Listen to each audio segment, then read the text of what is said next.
Part 107, you no longer have to be a pilot. It makes it a lot more accessible for a lot of companies. It's a lot cheaper to have one of your employees fly a UAS than to go find a pilot who can do it. But the pilot has to be 16 years old, and then they have to pass a knowledge test to obtain their remote pilot in command license. There's no actual practical flight experience that's required to get that license. You do have to have a TSA background check as part of that.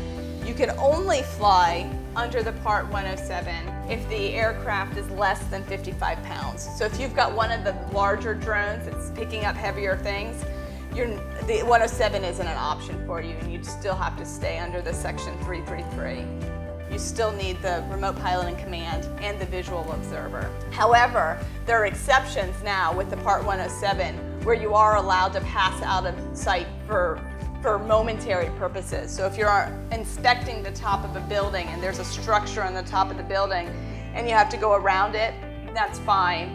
Or if, when you're on the very far edge of the building, you just can't quite see them, and then they circle back around, that's fine too. We're under the Parts 107, but was not under the 333. There's still some limitations, and these are very similar to what we saw under the 333. The no nighttime flying, which includes the civil dawn and dusk, you can still fly under. Your maximum altitude is still 400 feet above ground level, but now you can also be within 400 feet of a structure.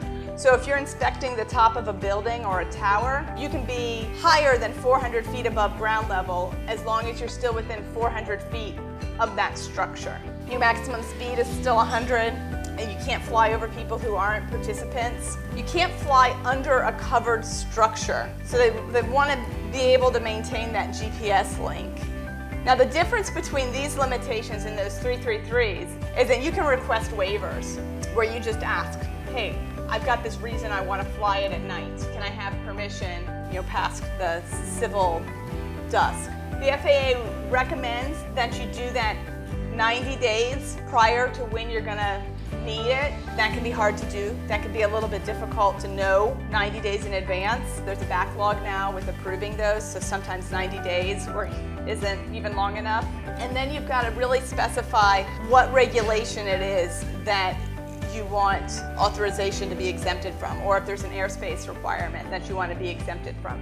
You need to let them know. You can't just ask for a blanket, I don't want to have to follow any of these. Once you ask though, you can get that approval to last for 4 years. So if it's something that you're going to be doing normally as, of course, a business, you can just ask once and it'll last for a long time. So those are the FAA regulations. There are a lot of them, but most of them can be dealt with so that you can do what it is you want. You can accomplish your mission with your UAS.